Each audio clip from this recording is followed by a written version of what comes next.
Hi every one. இன்னைக்கு நம்ம குழந்தைங்களோட ஞாபக சக்தி இன்க்ரீஸ் பண்ணுறதுக்கு வெள்ளரிக்கீரை வச்சு ஒரு ரெசிபி பார்க்க போகிறோம். குழந்தைங்களுக்கு அடிக்கடி இந்த கீரையை செஞ்சு கொடுங்க, ஞாபக சக்தி நல்லா இன்க்ரீஸ் ஆகும். வாங்க வீடியோக்குள்ளே போகலாம். Hi every one. இன்னைக்கு நம்ம வெள்ளரிக்கீரை பச்சை பயிறு கடையல் தான் பார்க்க போகிறோம். எப்படி செய்யலான்னு பார்க்கலாம். வாங்க வீடியோக்குள்ளே போகலாம். இதுக்கு தேவையான பொருள் பார்த்தீங்கன்னா 1 கப் வெள்ளரிக்கீரை, 1 கப் ஊற வச்ச பாசிப்பருப்பு, 2 வெங்காயம், 1 தக்காளி, 1 பச்சை மிளகாய், உப்பு தேவையான அளவு. தாளிப்புக்கு வடகம், பெருங்காயம், 1 காஞ்ச மிளகாய். வாங்க எப்படி செய்யலான்னு பார்க்கலாம்.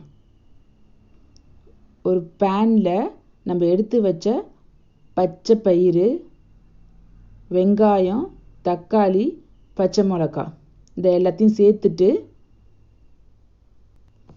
இது கூடவே கொஞ்சம் தண்ணி ஊற்றி 2 விசில் வச்சு எடுத்துக்குங்க. நம்ம ஊற வச்சதுனால சீக்கிரம் வெந்துடும். அதுக்குள்ளே நம்ம எடுத்து வச்ச வெள்ளரிக்கீரையை தண்ணி ஊற்றி வேக வச்சு அதை கடைஞ்சி எடுத்துக்கலாம். ஸோ ப்ரெஷர் அடங்கந்தும் பேனை திறந்துட்டு இதுங்கூட எண்ணெய் ஊற்றி நம்ம வச்சுருந்த தாளிப்பை சேர்த்துட்டு வடகம், காஞ்ச மிளகா, பெருங்காயம் சேர்த்து தாளித்து அது இதுங்கூட சேர்த்துக்கலாம். இதுங்கூடவே நம்ம வேக வச்சு கடைஞ்சி வச்சுருக்க வெள்ளரிக்கீரையும் சேர்த்துக்கலாம். சேர்த்துட்டு ஒரு 5 நிமிஷம் நல்லா கொதிக்க விடுங்க.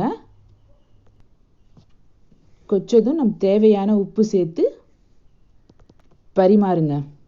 வெள்ளரிக்கீரை மெமரி பவருக்கு ரொம்ப நல்லது. குழந்தைங்களுக்கு அடிக்கடி கொடுங்க, ரொம்ப நல்லது. வெள்ளரிக்கீரை செய்யும்போது புளிப்பு சேர்த்துக்காதீங்க, அதாவது புளியை சேர்த்து செய்யாதீங்க. புளி சேர்த்தா வெள்ளரிக்கீரையோட தன்மை குறைஞ்சிடும். செஞ்சு பாருங்க. செஞ்சு பார்த்துட்டு கமெண்ட் பண்ணுங்க. தேங்க்யூ ஃபார் வாட்சிங்.